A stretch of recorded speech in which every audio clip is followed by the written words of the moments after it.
Hi, welcome to Inside the Polygraph with David Goldberg. I'm David Goldberg, your host. On today's episode, our first topic is, if you're a grandparent and you receive an allegation, how do you deal with it? Welcome to Inside the Polygraph. I'm your host, David Goldberg, expert polygraph examiner. Join me as I and my guests break down the facts, fictions of polygraph testing, law enforcement, and so much more. Real cases, real conversations. The truth is always revealed inside the polygraph. I receive a lot of emails, phone calls, text messages, and I'm very grateful for all my listeners and followers. And I can't tell you enough how thankful and grateful I am for you. And when you call me and you ask me a question, as you know, I respond, and I personally respond, and no one else. And if I can help you, I'm there for you. And there have been people that have traveled from other states, for me to help. And so with that said, we're going to talk about a lot of issues that you may be going through right now, or you have gone through in the past, and the information that I provide for you may help you. Let's talk about grandparents. Grandparents are very, very important. And right now, if you have a grandparent, you need to either call them, you need to either go see them, and you need to talk to them, because they are persons that have the most knowledge. Because why? They have a PhD in parenting, because they've been a parent. They've gone through all the things that you're going through, and they have the knowledge that can help you. My grandparents, I wish they were still here. I learned so much from them, but I wish I would have asked them more questions.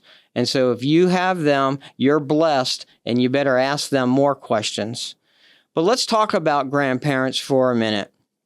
A lot of times, especially nowadays, didn't really happen as much when I was growing up, but nowadays, grandparents are tending to now have custody or having to raise other children of their children for whatever reason. Maybe their children have gotten into serious trouble, or maybe the parents of those children can't raise them for whatever purposes, and now the grandparents are basically taken custody of them.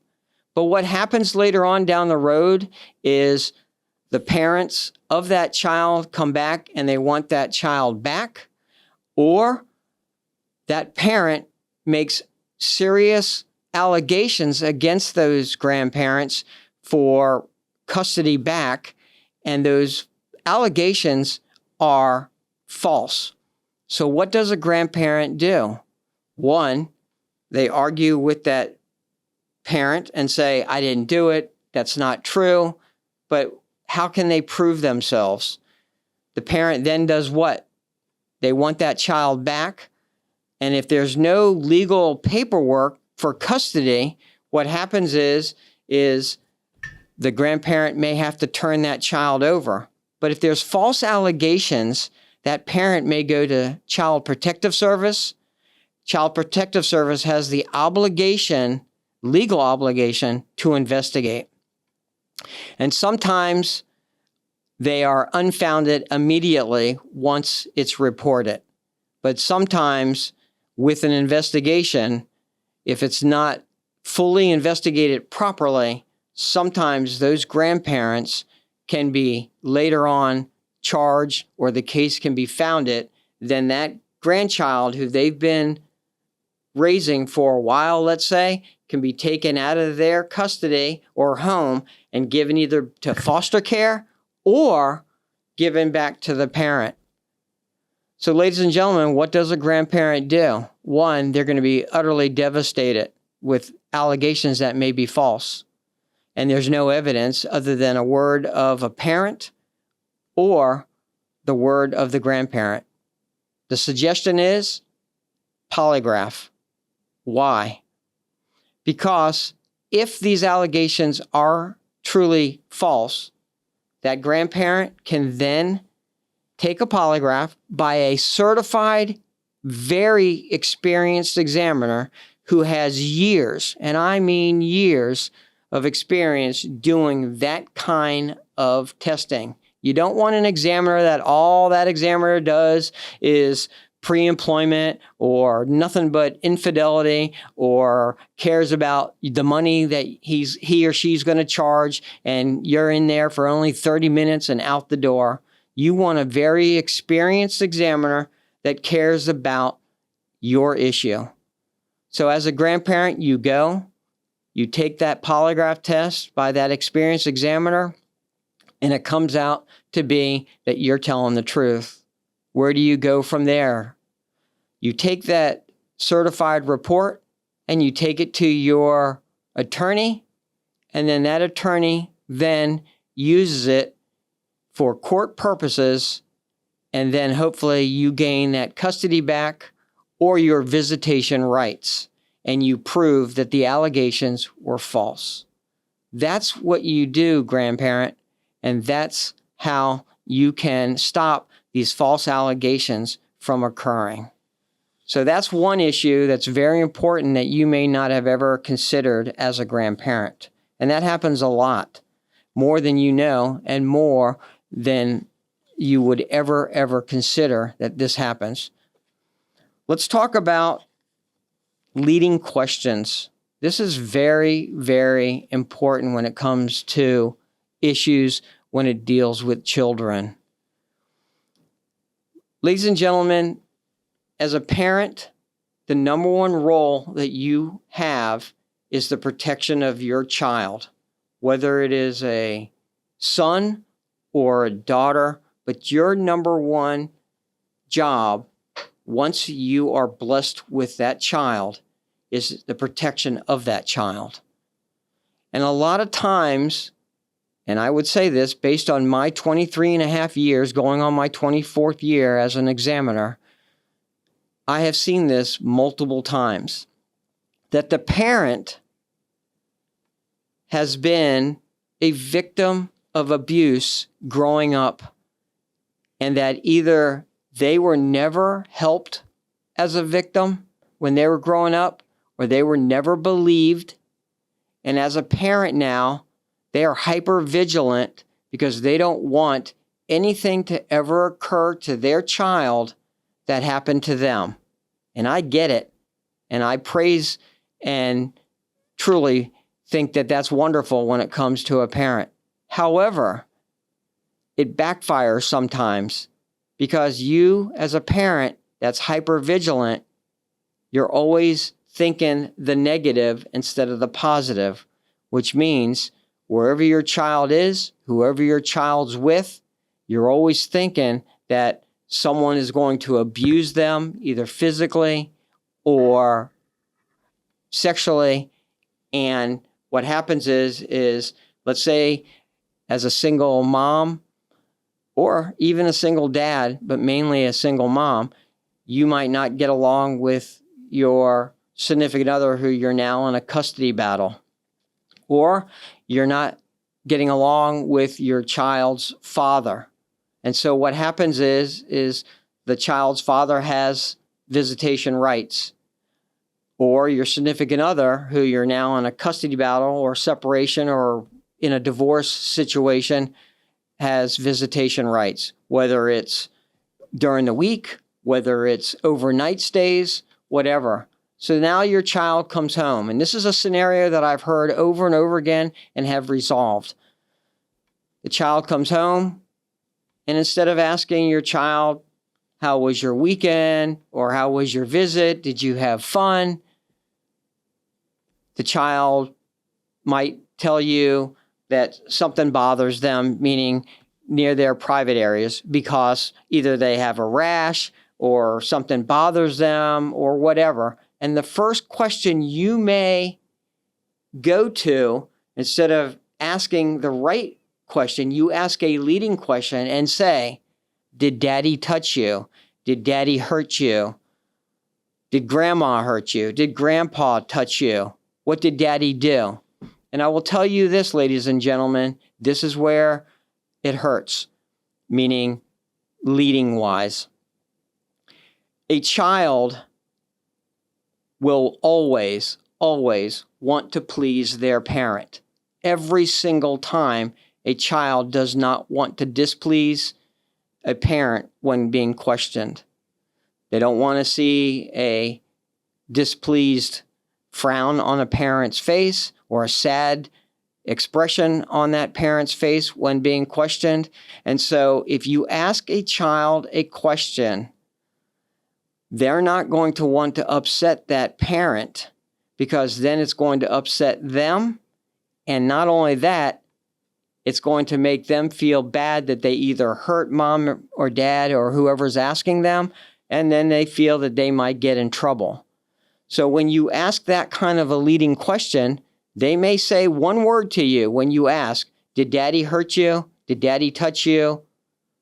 They may say just one word, "Yes." Or they may not even say anything and might nod their head up and down, or just say nothing and just stare at you. Then what you do, because you're so hyper vigilant and you have a distaste for that other party, you may then start telling stories in your head and then run with it and say, "OMG, I can't believe that SOB touched my daughter or touched my son." And you may call that individual up and say, "Why did you abuse our daughter? Why did you abuse our son? I'm calling the police on you. I'm calling CPS." And then you then go, seriously, you go to the police or you go to CPS, and the child never has told you one thing other than either a yes or nod at their head. And then you make the scenario, you make the details up, and you go to the police, you go to CPS, and you tell them, "My ex touched my child's private parts and abused them." Well, out of obligation, CPS must make a report. The police must then make a police report and investigate, or sometimes the parents will take these children to the hospital and say the same thing. "My child said that she or he was sexually abused," and the doctor might investigate and examine and find nothing, and then you still get angry and then go to CPS or the police, and still they have to investigate. Now what happens now, ladies and gentlemen, with just that one question that was leading? Now the other individual that you are accusing is now been falsely accused without solidified evidence or actual verbal facts from that child. What happens to that other party? Now that other party has to prove that they're innocent. So, ladies and gentlemen, what I say is this: I commend you for being a protective parent. There's nothing wrong with that. And I'm not saying on this podcast you've done nothing wrong. Matter of fact, if you're not protective of your child, then I wouldn't commend you. You need to be.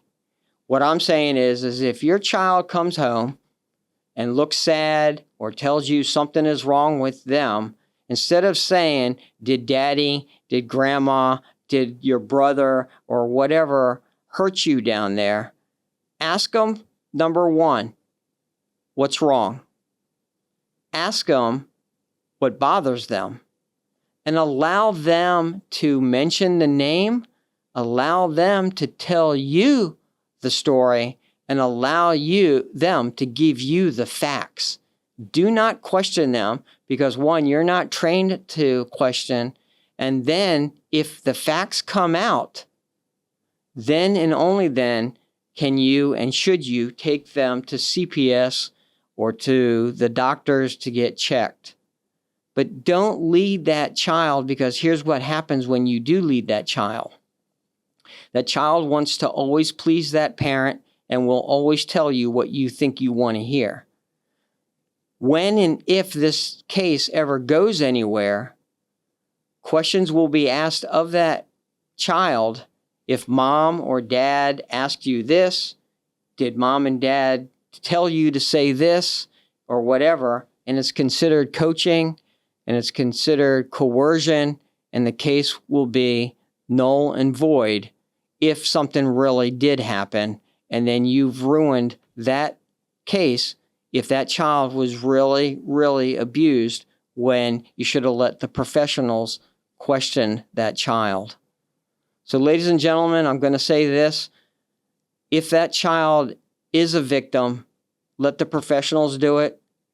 And if you are a parent out there or a grandparent or a sibling who has been falsely accused, seek an experienced polygraph examiner who has absolutely done this over and over and over again and who has helped people, and take a polygraph test to prove your innocence.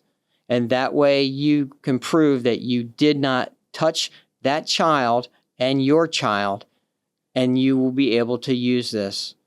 Perfect example was just this last December in 2024, just like that scenario I just told you, I tested an individual for being alleged to have touched his child inappropriately, and the child, later on, we found, obviously, that was coached, led through questions, yet CPS continued with their investigations. CPS did a really faulty investigation, turned it over to police. Police did a really poor investigation of their own and charged this individual. This individual was facing up to 20 years for his alleged crime. The individual took a polygraph test, passed with flying colors. There was no ifs, ands, or buts. And then in the court of law, I testified, my report was submitted, and it was found later that the child didn't get abused, the parent did lead questions, and that it was all fabricated due to custody matters, and that individual, the judge dismissed the charges immediately, and that man was set free. So based on a lot of these allegations, someone could be sentenced and put in prison for a long time due to leading questions, false allegations, and I've helped a lot of people get out of false allegations. But on the flip side, ladies and gentlemen, I will tell you this, that I've also found that allegations made were absolutely true, meaning that the child was in fact telling the truth and that the person did do what was said. And I found that the parent did not lead the questions. But on this topic I'm talking about, I'm saying as a parent, do not lead your child and hope that they're going to give you the right answers or the right facts, because children at a certain age will not. They just will answer what you want to hear. So I hope that really helps you out there in reference to leading questions. Have you been accused of one of the following in your life, such as infidelity, custody matters, CPS investigations, or serious criminal matters that you're currently being investigated for? At Executive Protection Group Polygraph Service, we have been helping thousands of individuals for over 24 years, no matter who you are or what you have been accused of, with the highest accuracy, integrity, and overall compassion to everyone's needs. We are not your typical polygraph or lie detection service. At Executive Protection Group Polygraph Service, we are certified experts recognized in courts throughout the country, and we stand by our promise to give you full closure and all your needed answers. Call at 757-495-1301 and visit our website at www.executiveprotectiongrp.com to get started.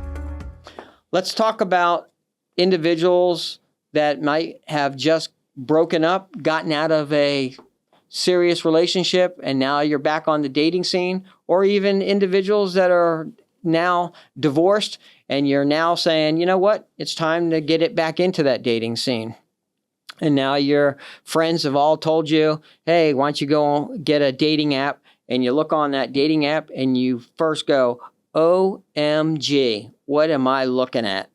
Yep, ladies and gentlemen, it's not like when you were in the teens or you're in your 20s anymore. People change, so looks do change, okay? So don't go looking at individuals based on looks. It's like a book or it's like a movie. You see a trailer and you go, oh my God, that movie looks so freaking awesome. And then you go and you rent it, or you go to a movie theater and you watch that movie and it's the worst movie that you've ever seen, and you just wasted, $24 because why? The trailer was awesome, but the movie sucked.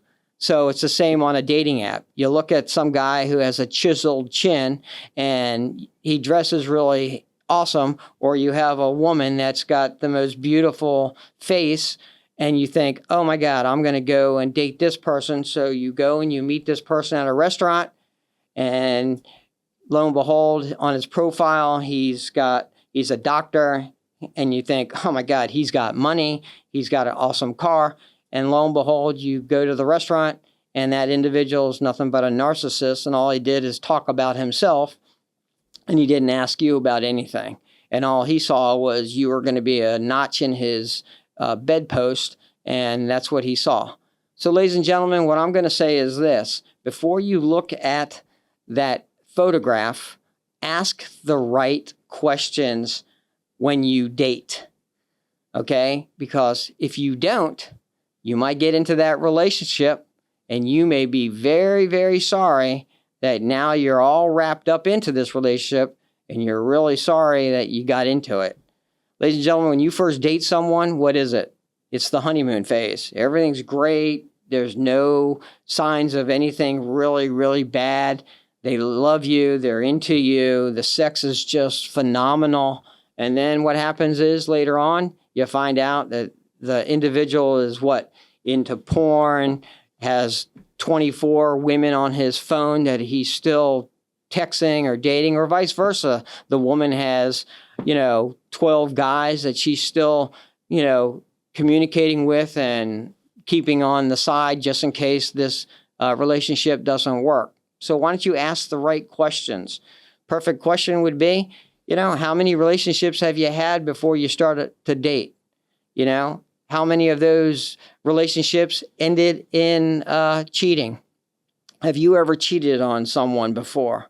If they say yes, that might not be a big red flag, but it might be if you ask, was your last relationship before you went out with me, did you cheat or did they cheat? Because that might be a serious red flag. And here's a really good question, ladies and gentlemen, and you don't need to admit to it, but you can ask, hey, do you like porn? If that guy says yes, and you're someone that you don't like, that would be a big red flag for you. Because if they say, yeah, I do you watch it? You can, say, no, and that's your red flag, because if they like it and you don't, and you get into that relationship, well, guess what? They're going to watch it while you're in that relationship, and that's something that triggers you, and you don't like it. So there's a lot of questions that you should ask, proper questions, before you jump into a relationship that could ultimately affect you later on down the road. I think a lot of people jump into relationships because of their needs, wants, and desires, and then later on they're sorry. And then I see them as a polygraph examiner resolving the major issues that they need closure for. It is really, really important to know that when you have any kind of issues, no matter what's troubling you, no matter what is troubling you, do not think that a polygraph examination cannot resolve it for you. And I've said this before, but any issue that you can come up with that is affecting you, whether it's relationship, whether it's sexual, whether it's theft, whether it's family, whether it's you're in college and you've been accused of plagiarism by a professor, or anything, you can take a polygraph test, and I have resolved that in reference to testing. So nothing can't be resolved for you. So think about it. If something's troubling you and you've never thought about taking a polygraph test, how about thinking about it now? I get a lot of questions through emails and phone calls, which I am very grateful for. So here's a perfect statement that I'm going to say. Do you want to be fooled or do you want to be a fool? What is the difference?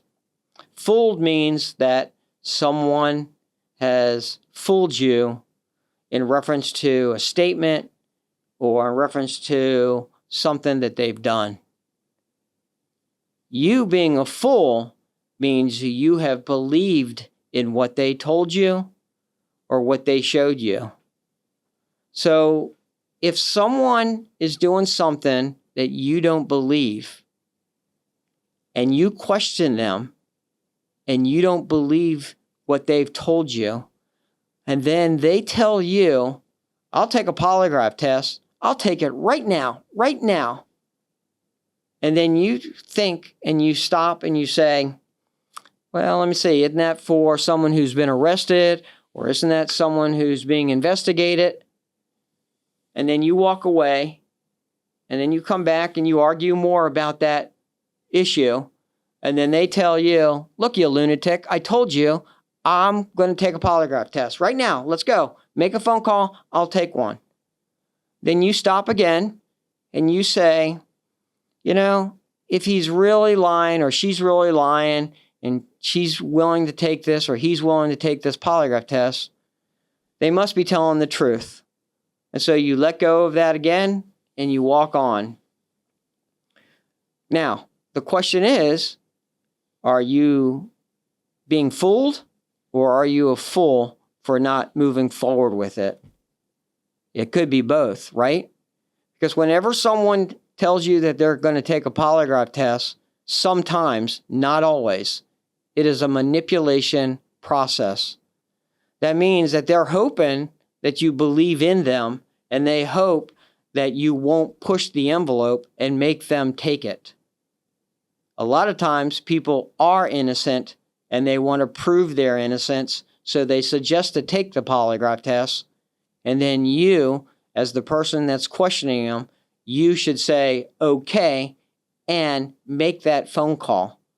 Because if you don't, ladies and gentlemen, and you walk away and you believe that they're telling the truth, and maybe they really are, but you don't have facts or proof that they're telling the truth, what happens is you have no closure, and then what's going to happen is you're going to go right back and argue and question again and again and again. It's going to be a vicious cycle.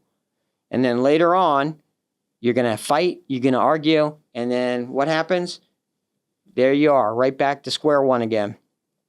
Whereas the individual that says they're going to take a polygraph test, that does not mean under any circumstances, just because someone suggests they're going to take it, means that they're going to pass a polygraph test.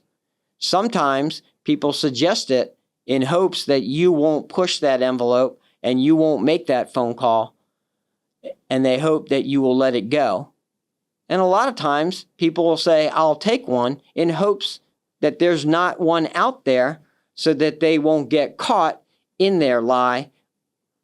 And they also hope that maybe they can beat the polygraph because they've beaten you in their lies or their information that they've told you. So, ladies and gentlemen, instead of being fooled or you turning out to be that fool, if someone says, I'm willing to take that polygraph test, step up to the plate, find a really experienced examiner and say, okay, guess what? I found one. It's now scheduled. Let's go do it. And then you're going to get definitive answers to make definitive decisions. You're going to get closure to move on from that issue, and you're never going to be able to bring it up again, because that's closure for the issues that's troubling you and whoever you came to that examination with. Or it's going to prove the innocence of the person that has been constantly questioned over and over and over again to finally say, I told you, I've not done X, Y, and Z. Now let go of it. Let's move on and let's move forward instead of in the past. That's what a polygraph test will do for everyone in life, for whatever matter is important to you. Ladies and gentlemen, in closing, I want to thank each and every follower and listener that is listening to this podcast.